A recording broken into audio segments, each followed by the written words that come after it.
I am live. Hello and welcome to Post Loons. I see my live button up in the corner. I watch my YouTube tab to see if the YouTube turns on. And I say hello and good evening to all of you beautiful people in the YouTube chat that have been waiting so patiently for us to check in this evening. We don't have a nice fancy overlay this evening, but this is Post Loons. You are in the right place. I am David Naylor, your host for the evening, and I am joined by. Is this your first time doing Post Loons, Andrew? This is the first time, long time So, listener, first time co-host. so welcome to the Post Loons show, Andrew Nelson. You can find him on Twitter at Nines North. Nines as in the number, North as in the direction. You can find me on Twitter at Prof Cedar. If you don't already find me, which I know most everybody in this chat already does, because we've been here a while. But anyway, we're here. Welcome. We are here after a Minnesota United game that my opinion of drastically changed in the 93rd minute. A 1-1 draw, but we'll get to that. Uh, we are here as always on behalf of sodasoccer.com.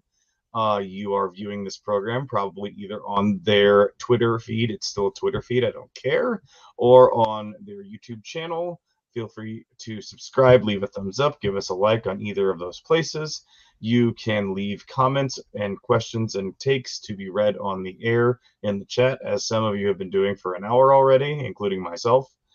And if you don't already, you can take the next step and directly support our writing, podcasting, and other work at patreon.com/sodasoccer for as low as $3 a month. That's $3 a month to get all this good stuff that you see here and elsewhere. So, with that said, Minnesota United played the New England Revolution at Allianz Field this evening and wound up with a 1-1 draw. So, Andrew, let's start with this. What did you think of this game? You were going to say about this game in about the 91st minute. Yeah, in about the 91st minute, I was going to say this game was cursed. The Loons were putting up chances. I don't think I've ever seen them being so prolific on the attack, and they just couldn't get anything done. Um, and paired with some moments where it seemed like they forgot they had to defend too. Uh, Thankfully, Dane St. Clair remembered how to be a goalkeeper, so we only paid for that once. But yeah, it didn't feel great in the 91st minute. It was very frustrating. And a number that I want to point out from this to kind of emphasize your point is over the game as a whole, Minnesota finished with, I want to make sure I'm reading this right because it feels weird to say, 59% possession, which Yeah. is a totally absurd number for Minnesota United. Let me just be clear. I'm going to go look very quickly now at the game log from this season because I can sort by possession really quick. That is easily their highest possession number in the entire season. They've had two games which were dominant victories over Portland and Colorado that were 56% possession. That's the highest number they've had all year. So to have this game with 59 and to go 91, 92 minutes goalless with some decent chances, but if you look at the XG graph, a lot of like little baby chances, just all stacked up together. Right. I know there's a lot of varying feelings on XG, but they only had 1.69 XG according to FOTMob on those 27 shots. So, like you said, lots of little baby chances. I mean, I thought they looked like they were moving the ball around really well for the most part. Like you said, they had majority of the possession. Seemed like they were passing really well most of the time. There were a few gaffes here and there, but it certainly looked a lot different than they often do as far as how they were possessing the ball and moving it around. So Foot Trap asked about the passing numbers, and I went to go check those. 87.3% overall pass completion, 76% in the attacking half, 82% in the final third, which those are better than I am used to seeing from Minnesota. I don't have as easily the numbers from the rest of the season to see what that is relative to the rest of the season. But like those, they were better than New England in all three categories, which I think bears out the eye test on what they were tonight. Absolutely. But obviously, the converting chances was where they failed right up until the death. Right. And just to keep piling on this whole thing about possession and passing and everything, the broadcast was pointing out that Emmanuel Reynoso had over 100 touches in this game. And I mean, like, that's not an ironclad indication of what's happening on the field necessarily, but I felt like he was just all over the place, playing out of his mind today. But it seemed like every ball was either going over the crossbar or we were sending it right to their goalkeeper when we were putting it on net. So because I know that was one of your 3 points, your 3 things to get to was Reynoso playing like a man possessed, I believe you put it like. Do you want to expand on that further? Well, so I meant it kind of as a little bit of a pun on our ball possession. I mean, he just very good. Well done. Love it. He felt like he was everywhere, at least in the opposing half, really generating drives, had a couple of amazing first touches that he was able to turn a ball that looked like it was already out into something, into a chance. It felt like his passes were all just spot on all night. But then we weren't doing anything with all these amazing passes. So the one thing I would push back on is I actually thought his set pieces were lower quality than I'm used to from him, which is one of the things that led to the opportunities that Minnesota created being lesser quality than you would normally have expected. Mm-hmm. Like right up until the last corner of the game, which was Minnesota's 15th corner of the game, they really hadn't created hardly anything at all off of 14 corners. Like the fact that the MLS website lists them having a like 16% completion rate on crosses in the box, and that even feels high. It just felt like so much of the time as they got possession down the wings and could get a cross in or could create a corner and then send in a corner kick, but they weren't able to find any connection inside the box. It just gets headed away by the first defender, grabbed by the goalkeeper. There was a Jan Gregush set piece in like the 80th minute that just went straight into New England's goalkeeper. And it felt like in that part of it, like that is one of the places where I thought Minnesota was wasteful in this game, is they had dead ball opportunities, as many as they could possibly want, and really didn't do anything useful with them right until the last kick of the game, right? Yeah, I think that's totally fair. And like, it's kind of as good as they looked in open play until it came to trying to finish something, they did not look spectacular from set pieces. I mean, I wouldn't say the deliveries were necessarily terrible, but like they weren't to spaces that you could do something with, or we were just putting a shot over.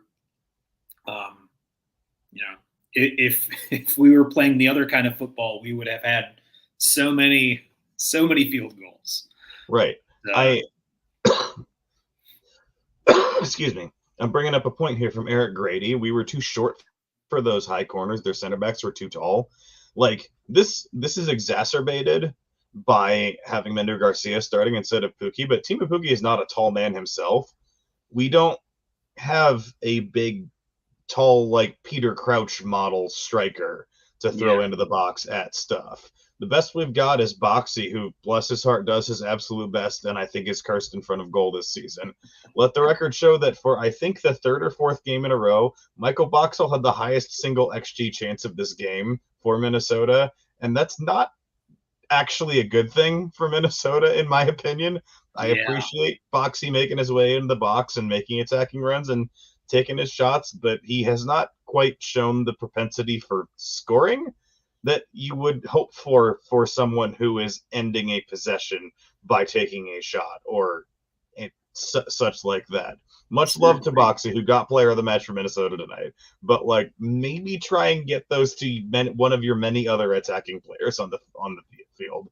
Yeah, you're not generally looking to your center backs to generate your offense, but And like on set pieces, you are, but like I love him. I don't think he's gotten one on frame this year. no.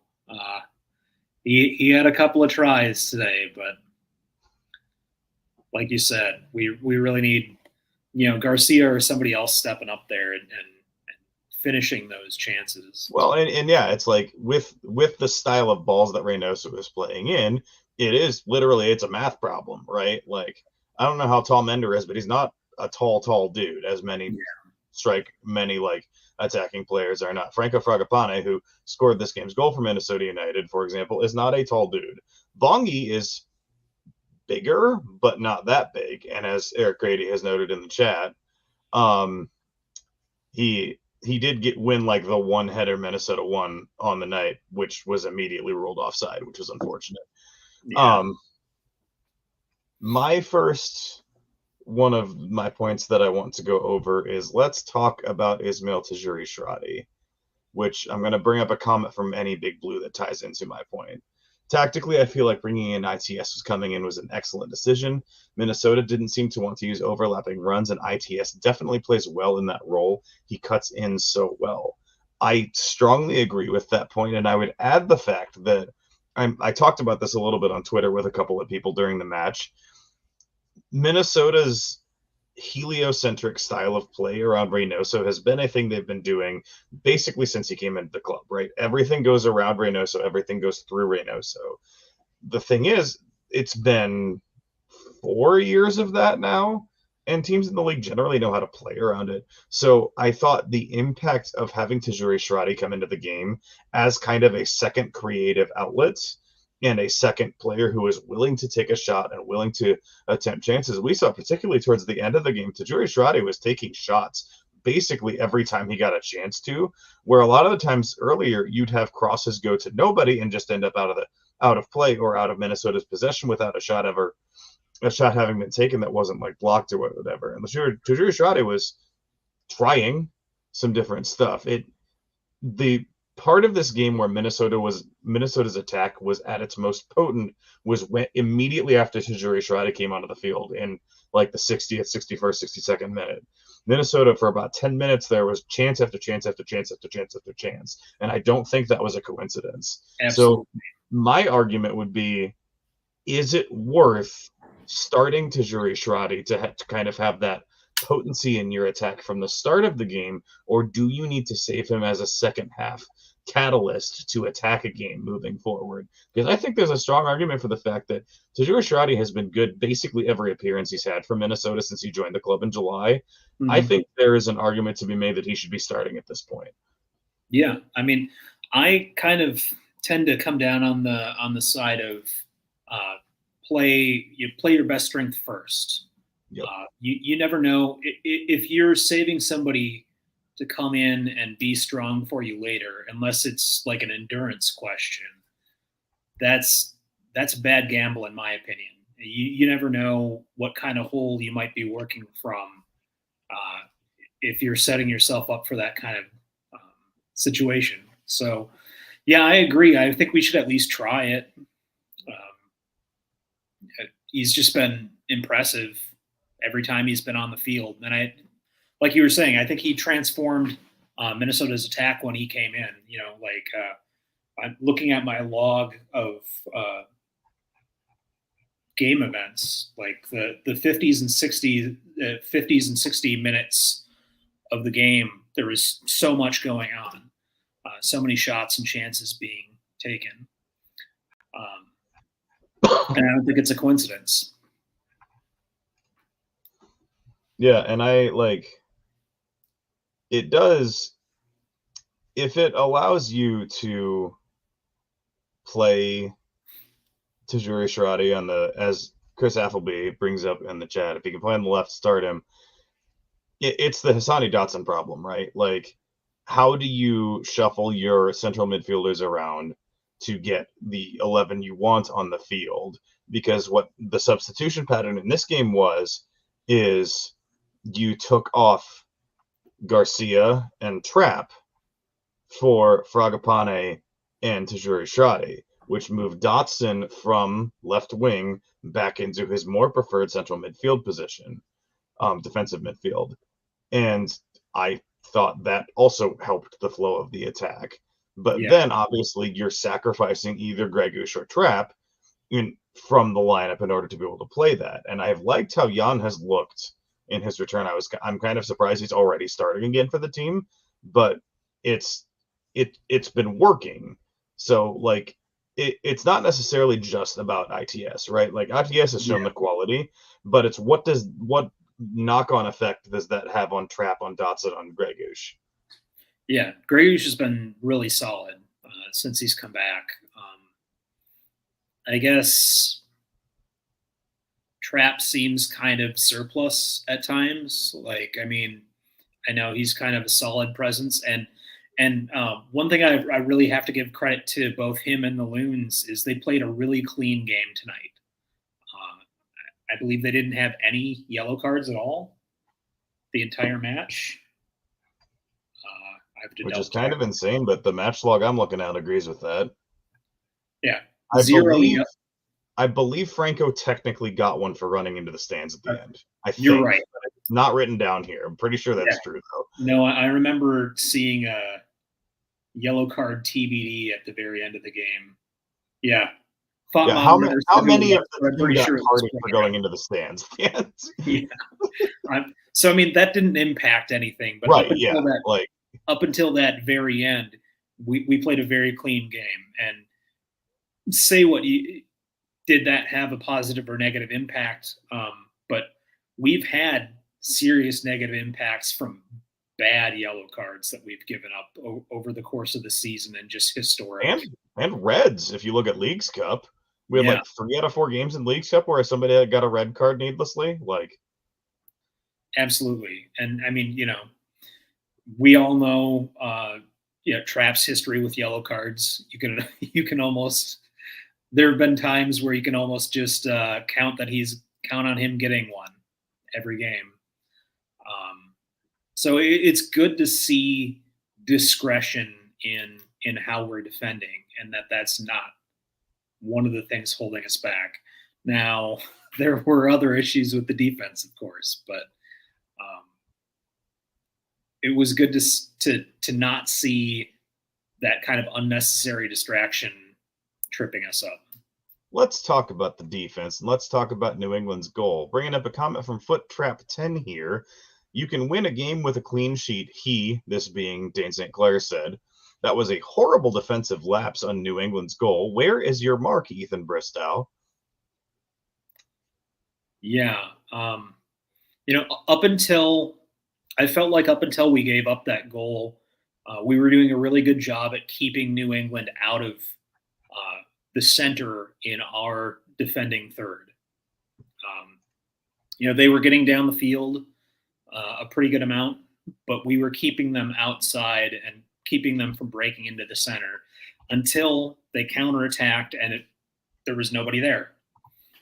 And, you can't really blame Dane for that one too much.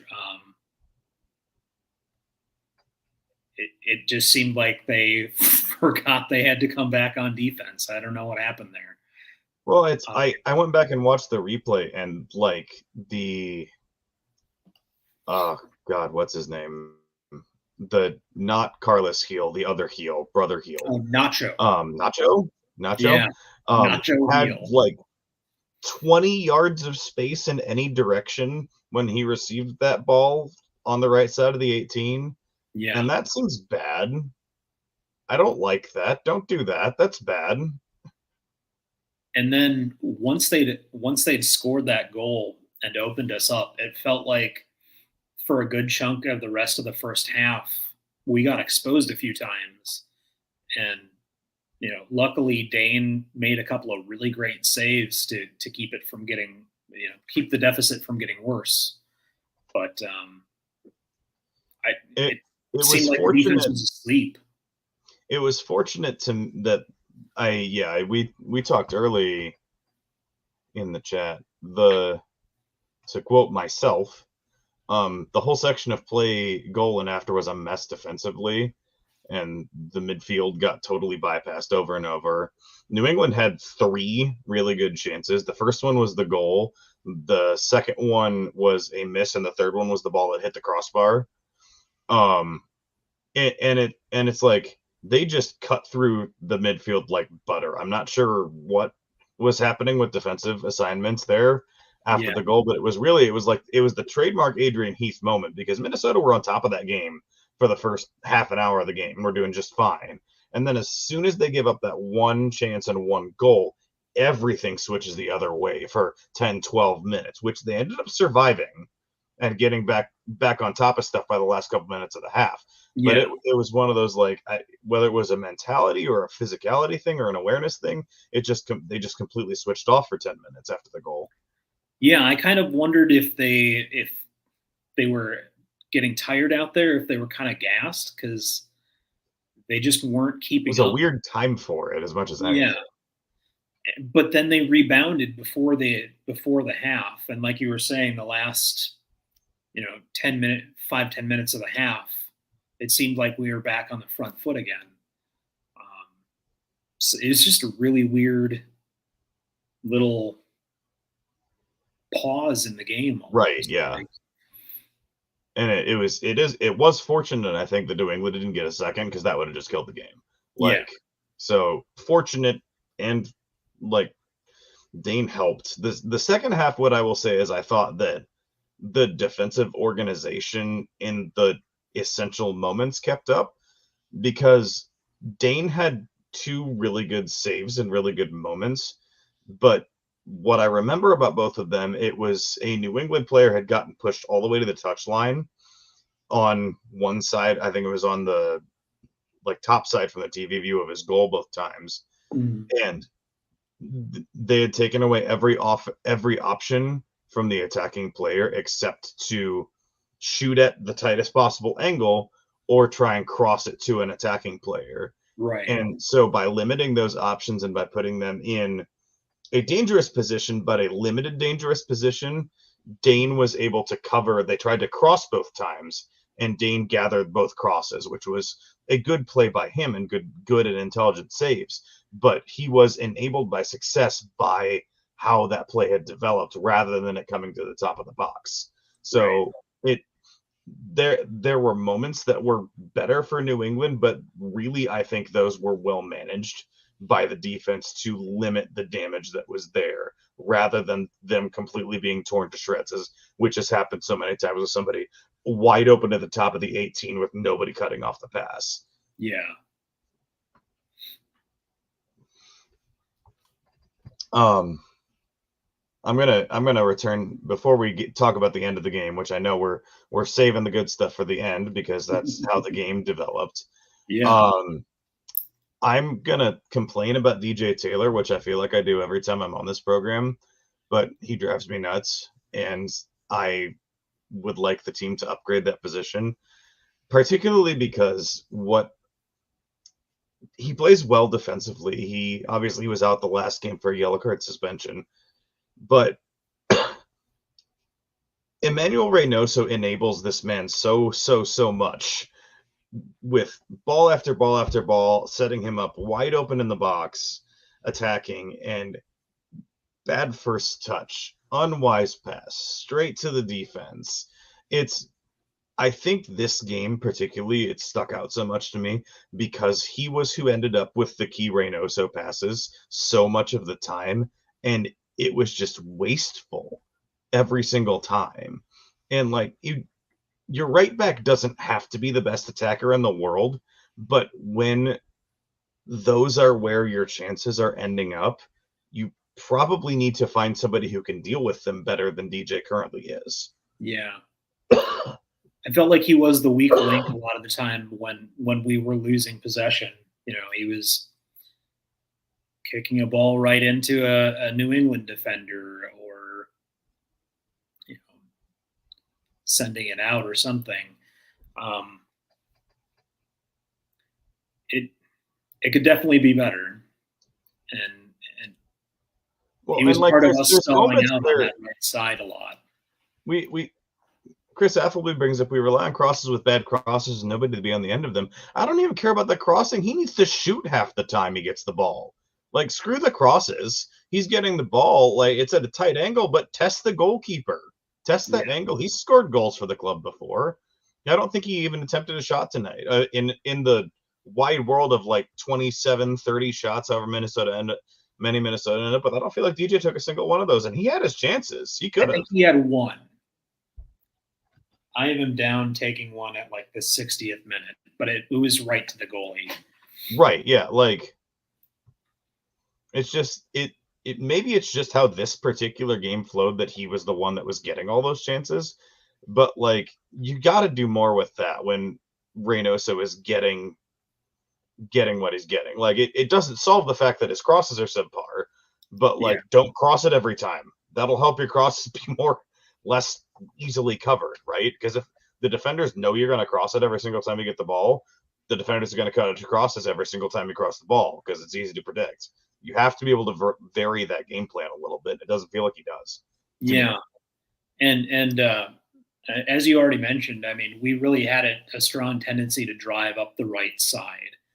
We did cross over to the left, but it was more incidental to the drive stalling out on the right side, or the ball deflecting out over there. So then we got a corner on the left. So if that's where the attack's going to be, it's all got to work, or we have to be more balanced or something.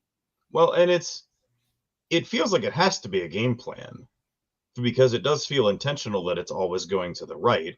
And whether that's you trust DJ more than you trust Bristow going forward, which that's probably fair, but we haven't seen any of that. Or like you have Padelford at the end of the game. I think Padelford created the last corner of the game in the 3 minutes he was on. Right.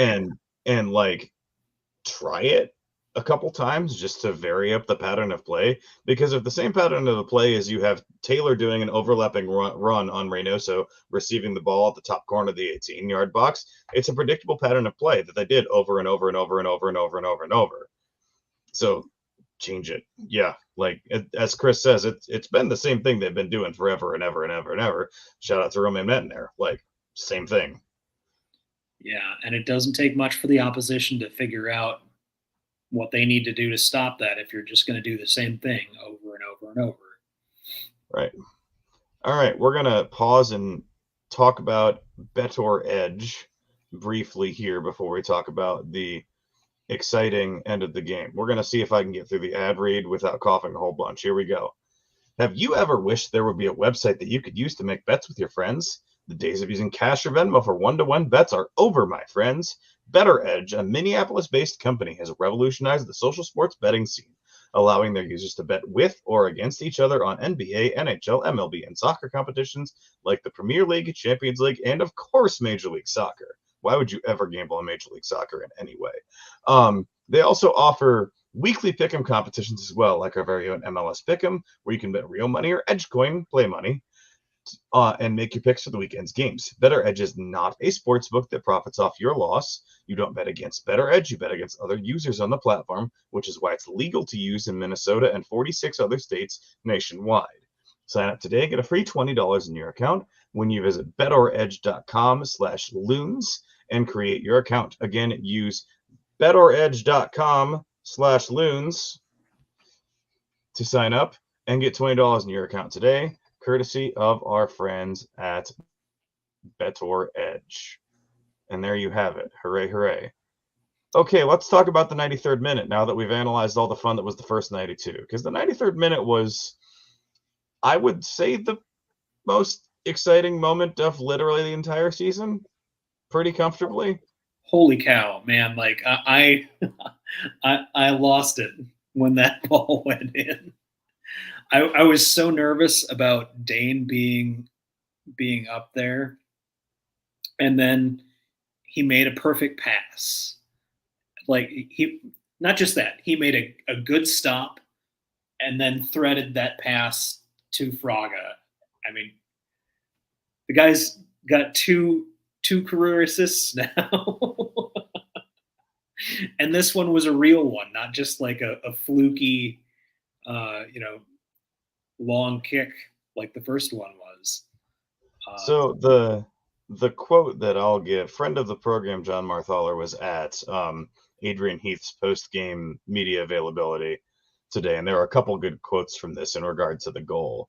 So a quote from Dane St. Clair following his last second assist to give the Loons a draw, asked whether he'd ever scored a goal. I have not yet, key on yet. I will get there one day, says Dane St. Clair. He also said, I've got to go to Adrian and start asking for some assist bonuses now, which, yes, please absolutely do that, Dane St. Clair. That would be great. The other quote that John tweeted out that is a good quote from Adrian, in full Adrian Heath deadpan, which if you've watched the team, you know what this sounds like. We've been working in training all week with Dane setting Fraga up in the last minute. So totally calculated, planned out, you know, it's a routine they do in practice all the time, obviously. Anyone who's been there. 2 deflections and then a pass from the goalie and then finished into the net. Including, I shout out to poor Ben Sweat, who got absolutely nailed in the face by his Tajiri Sharadi shot. Like, he was, if you go back and watch the replay of the goal, which I've now done several times, Ben Sweat is just laid out in the ground from the first moments of this clip because he got smacked in the face and did not get up. The TV commentators mentioned that they could hear it on the broadcast. Oh, yeah. Like, it was not a light shot. Yeah. So that was unfortunate. I hope his face is okay. Yeah. But the composure for Dane to make that pass in that moment after having jogged down the length of the field, it really did look like the ball didn't end up coming to him. He was open, and he did actually time the run perfectly to arrive right as Reynoso struck that ball. So I think if Reynoso had found him, he would have had a free header. I don't know if it would have done anything, but like it was there. It was absolutely there. They did not game plan for him coming into the box. No, his positioning and his instinct for where he needed to be were definitely right on.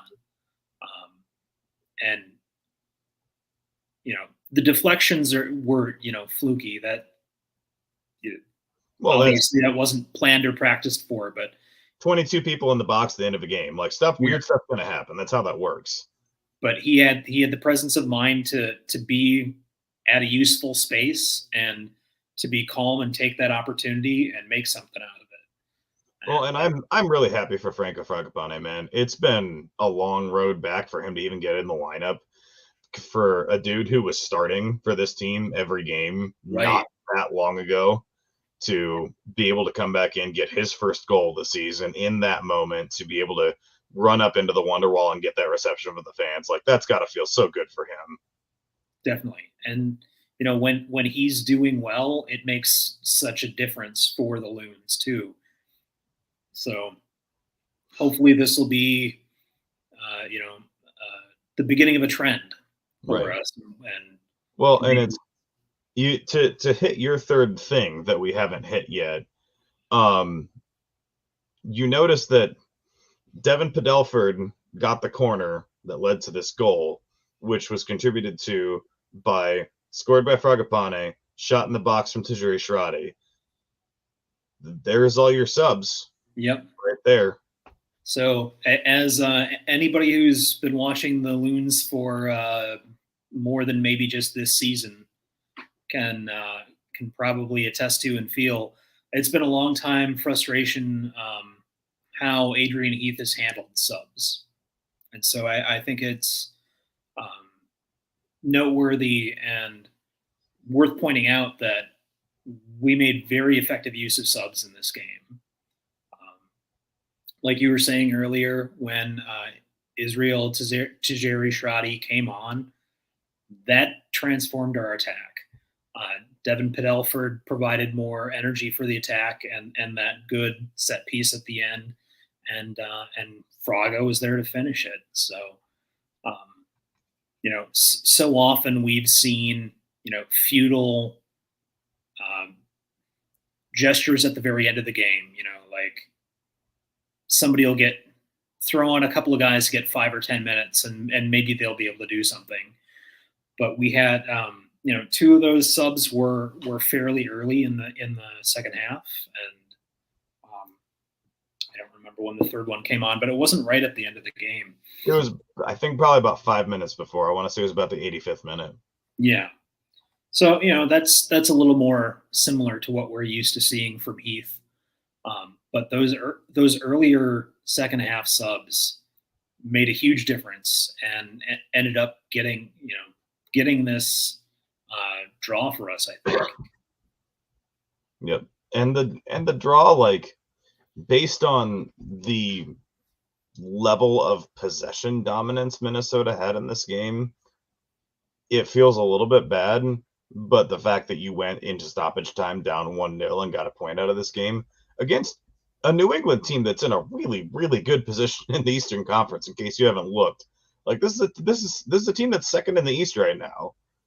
So I've complained a lot about Minnesota's home form this year and about settling for draws at home and getting draws at home. This one's fine. Like, really, it feels a little bit bad, but this is a point gained rather than 2 lost compared to like some of the conversations we've had in previous games. And the point, like, it gets you some progress. San Jose only got a point tonight against DC. I want to say they drew 0-0. You see Kansas City lose, drop them back down to 12th. Portland winning is unfortunate for behind Minnesota, but like Minnesota's sitting in 7th in the West right now and are in decent position. You see, it's been mentioned in the chat already, but Portland is beating LAFC right now, which is weird. But like LAFC and Seattle are currently 3 and 4 points ahead of Minnesota, respectively. Like, the upward mobility potential is there for Minnesota if they can get all this figured out.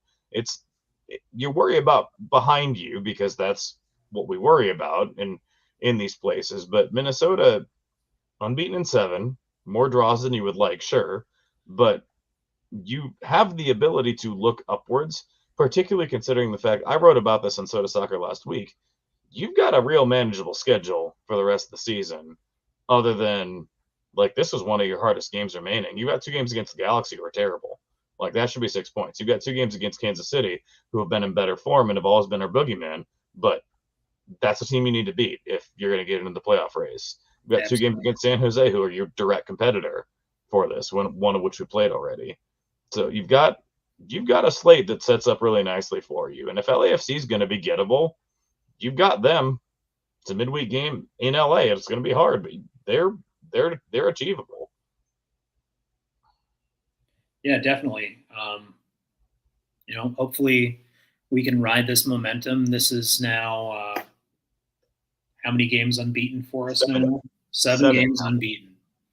And, it'd be nice if some more of those were wins, but points are points. And if you can keep racking them up and you get some help from other competitors on the table not racking up points, then you'll get somewhere.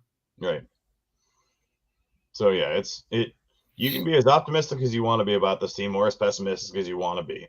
2 through 12 in the West is within 9 points right now.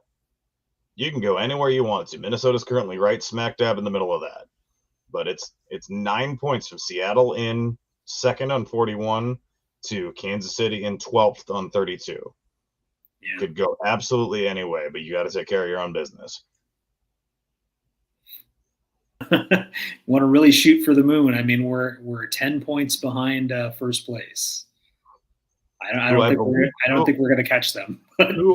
who we welcome to Allianz Field in 2 weeks, if I recall correctly. Because I know that rematch is coming up, and City are going to want that game, considering we ruined their home winning streak. I believe they will. Not that City are the second team I pay attention to the league or anything, but details. Yeah, that's a lot of my thoughts from the game. We had some questions further up in the chat about Timu Puki. Obviously not available for this game due to international duty, which was one of the things that was noted. He and Joseph Rosales, I think, are the Loons too that are off on international duty that we typically would have seen tonight. Puki and the Finnish national team play tomorrow morning, our time, against Denmark. So that's their. I don't remember if they played earlier this week. I'm sure they did, but that's their last game of the international break. So I'd imagine he'll be back in the States by Tuesday or Wednesday and might not be fit for full 90, but I wouldn't necessarily rule it out by any stretch, considering he often is a 60th minute sub as it is.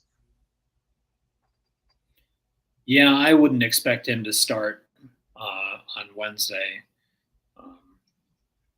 Wednesday definitely not, but Saturday I think he'll definitely be in for it. Yeah, I would expect so too. So, because this Wednesday is, who do we have? I should have written this down beforehand. Oh, this is the Kansas City coming up north. Yeah. Oh wait, no, that's next Saturday. They don't play this midweek. Oh. I believe I'm getting ahead of myself. Yep. I believe it's the week after they go to LA for a game. Yep. Yeah, they're at the Galaxy a week from Wednesday. So yeah, so I think for the game at Allianz Field on Saturday against SKC, I think I would assume Pookie would be available for selection. Yeah. I imagine there's a world where Mender would start and Pookie would come in as the second half sub, but we'll have to see. It's going to depend on what he's comfortable with and what the coaching staff is comfortable with based on him coming back, because I'm sure he's going to start for Finland on Monday. Sure. So then it's what's his recovery look like? What's his jet lag look like flying back from Europe? Going to be interesting to see. But yeah, if you want more soccer to watch, Finland-Denmark should be an interesting game tomorrow morning. That's one I definitely watch. For sure. A Nordic derby. There you go. Yep, that's exactly right. And Denmark's always a fun watch. So that would be a good one on the list. Man, and tomorrow's I'm used to the last time we did this, it was a Sunday. So tomorrow's still Sunday. So he's got lots of recovery time. That's almost a normal week. Yeah. So we should talk briefly about the fact that the Revolution are having themselves a night. They've obviously had the specter of the Bruce Arena suspension kind of hanging over them for the last few weeks. I believe that came out in mid-July. If I remember when that first came out, that they were potentially abusive remarks to members of his team and coaching staff, if I remember the reporting right. Mm-hmm. And potentially worse things than that. It's been a whole big thing that's been very, very under wraps by the league and by the Revolution this whole time. And it came out within 5 minutes of this game ending that Arena had resigned. Straight up, it was within 5 minutes of the final whistle of this game. Yeah. And he released a statement, the Revolution released a statement, and MLS itself released a statement that some of the elements of the investigation that he had been under had been confirmed, and that Arena would have to apply through the commissioner's office to be reinstated to coach in the league again at a future date if he did. So we still, to bring up Foot Trap's point, we don't know what Bruce Arena said that led to all of this, right? It hasn't come out in any reporting. It's just come out that this happened, and it's all speculation. But the Revs canceled their post-game press for this game because they didn't want to talk about this, and obviously the ending of the game was not ideal for them on a completely different level. But their locker room's got to be a very interesting place tonight, is all I would say. Could be one of a lot of relief, depending right. on what happened. It's, you never want to see any of this stuff happening, but it's good that when something inappropriate's happened, that someone's being held accountable. Well, someone as big in U.S. soccer as Bruce Arena. That's what I was gonna say. Is Arena's a legend of the game in the United States, so it's a shame to see things end like this, particularly like his team's doing great and has been in a great place. But this clearly was the decision that needed to be made for everybody involved. Yeah. So now we'll see what develops now that the decision has been finalized that he will not return. So that's the other piece of the story that has taken over the end of this game for Minnesota's opponent tonight is they have bigger things on their plate than just having an away draw tonight. So I am thankful that Minnesota doesn't have those problems as it stands. Knocking on wood. You can say whatever you want about Adrian Heath, but he at least seems to be a fairly decent person. It certainly seems that way from everything I've been made aware of. So so looking ahead, Minnesota has a game against Sporting Kansas City at Allianz Field on Saturday evening, a week from tonight, same time, same place. I've got a feeling we'll have another Post Loons for you. I know I'm not doing that one, so I imagine you'll see our friend Jeremy hard at work there. But you'll find out. Check the socials. You know where to find us. YouTube here, twitter.com/sodasock. It's still Twitter. I don't care. Keep an eye on that. Keep an eye on the United States men's national team, who play one more game before their international break is done. Oh, look, at Allianz Field on Tuesday. What a coincidence. How could that be? So there's plenty of soccer to keep an eye on in Minnesota this week. So if you're going to the men's national team game, that seems like a great opportunity. Hopefully they'll maybe play a little bit better than they did today. But, we'll see. They're in a little bit of a transitionary period. What are your thoughts on the national team? Anything good?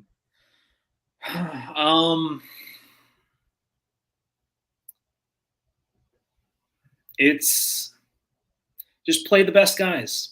Play the best guys and let them do their thing, and they'll sort it out.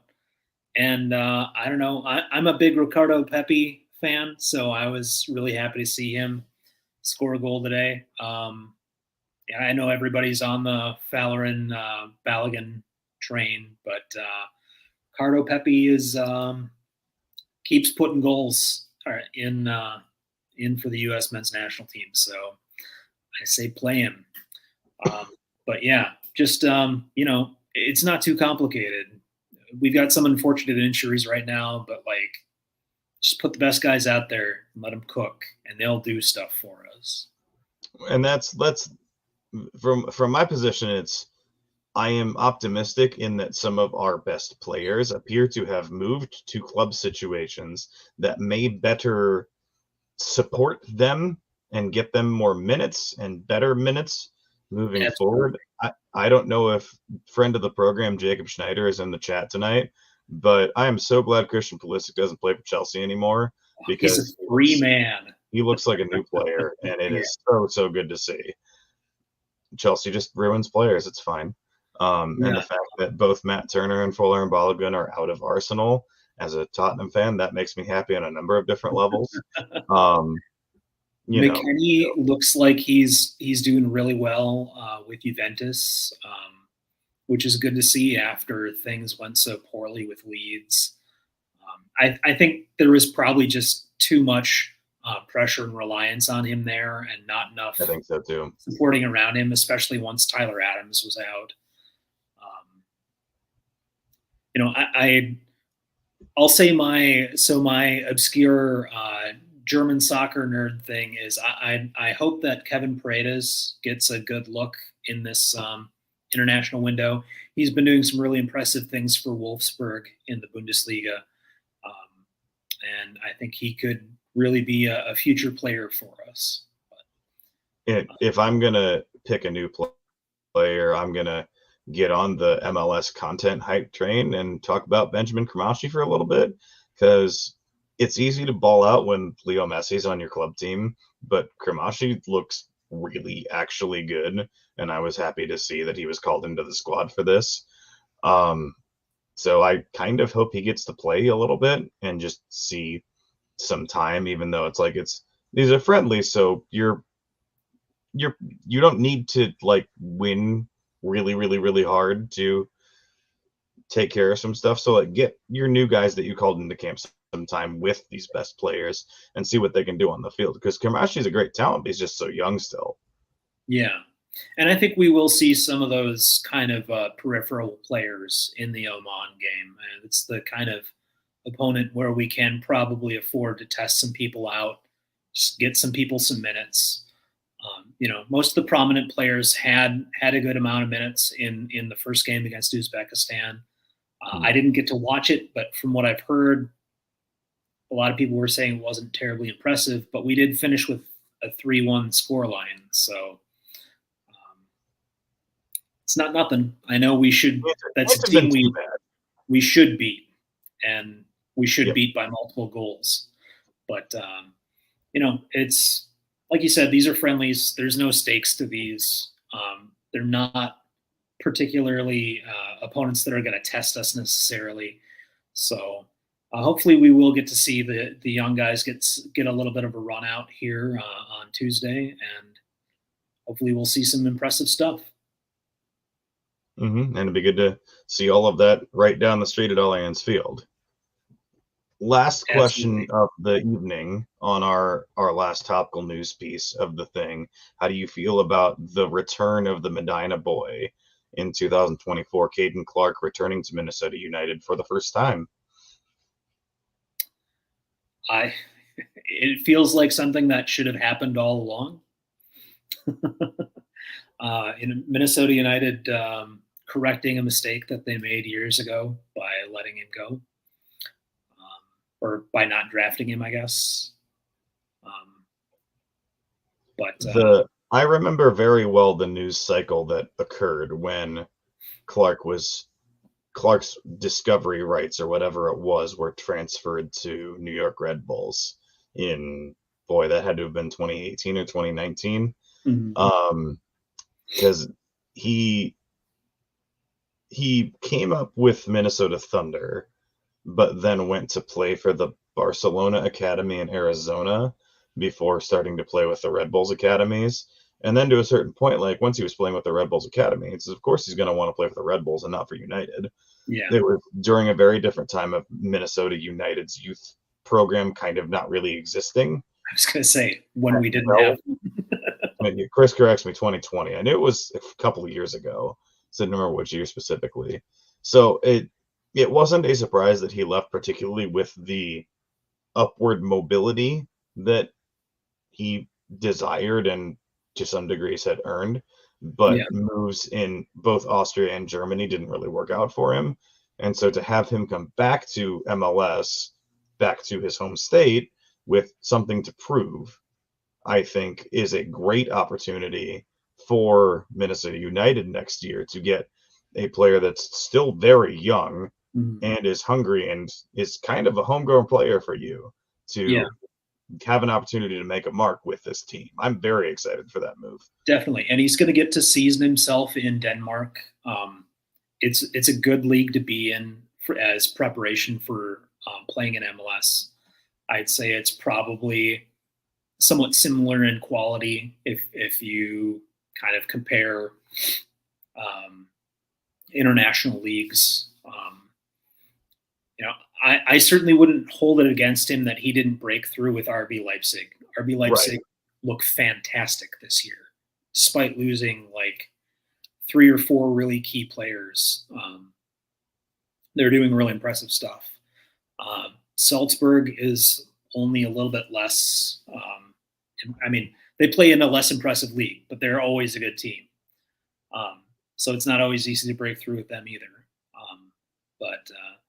I think as long as he puts in good time in Denmark and comes here ready to go, I think he can do great things with us.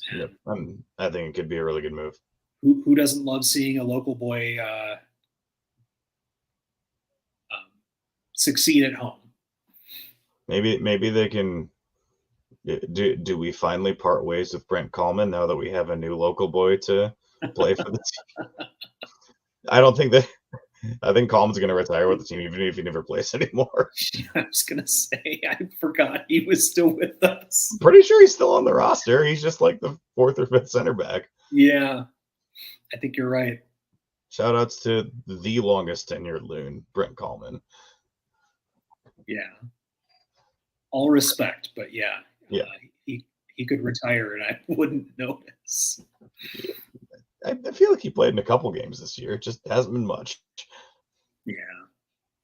Anyway, we've been going for almost an hour. I'd consider that pretty good for us. So thank you all for joining us. If you stuck with us this evening, we very much appreciate it. It's rather late at this point in Central Time, so it's been a pleasure. We had quite the game in the end to talk through.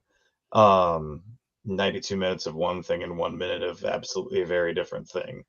So it was an absolute pleasure to join Andrew in this. Andrew, thanks for hanging out with us for your first recording here. Hope you enjoyed yourself. Thanks for having me, David. So again, since we don't have our nice banner, you can find us on the old Twitter site. I am at Prof Cedar. He is at Nines North. And you can check out Soda Soccer at Soda Sock on that very page, and at patreon.com/Soda Soccer, and at sodasoccer.com, where you can check out all of our written stuff. I imagine we'll have a recap of this game up tomorrow or on Monday, and we'll have all kinds of stuff. I haven't decided what I'm writing about this week, but there will be a piece from me on Friday about something. I don't know what. We'll find out. Might write about the midfield conundrum that we talked about earlier this evening. So you'll have to just tune in and find out. And with that, that's going to about do it for us tonight. So thank you for joining us. Take care of yourselves. And we will see you around the block next week for Sporting Kansas City.